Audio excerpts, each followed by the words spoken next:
ইয়াৰ পিছত ৰাজ্য চৰকাৰৰ যিমান কৰ্মচাৰী আছে এই কৰ্মচাৰীসকলক নৱেম্বৰ মাহৰ দৰমহাত আমি 1000 টকা অতিৰিক্ত কৰি দিম।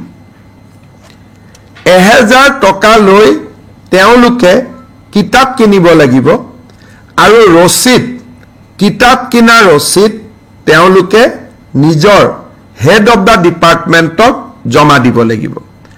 আমাৰ ৰাজ্যত প্ৰায় 3 লাখ চৰকাৰী কৰ্মচাৰী আছে, বেছি আছে, 4 লাখ বুলি ক'ব পাৰে।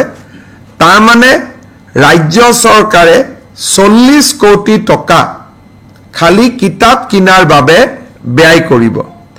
যদি কোনোবা কৰ্মচাৰীয়ে টকাটো লৈ গৈ কিতাপৰ কিনা ৰচিদখন ঘূৰাই নিদিয়ে তেতিয়াহ'লে নেক্সট মাহৰ দৰমহাত 1000 টকা কৰ্তন কৰা হ'ব।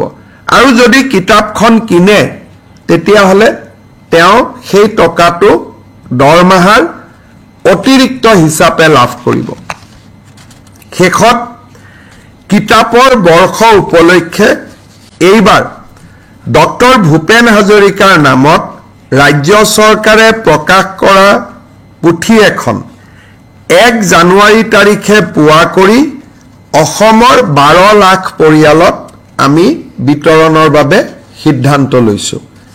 এই 12 লাখ পৰিয়াল মেইনলি চৰকাৰী শিক্ষক, পঞ্চায়তৰ প্ৰতিনিধি, এই ধৰণৰ যিখিনি আমাৰ এখন তালিকা আছে, তালিকা অনুসৰি 12 লাখ ঘৰত আমি ভূপেন হাজৰিকা দেৱৰ জীৱনীখন আমি প্ৰেৰণ কৰিম।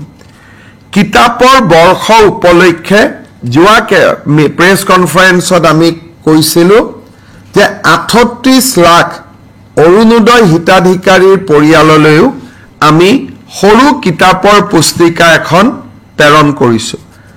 অৰ্থাৎ ৰাজ্য চৰকাৰে বাজেটত ঘোষণা কৰা ধৰণে আমি বিস্তৃতভাৱে এইবাৰ কিতাপৰ বৰ্ষ পালন কৰিম।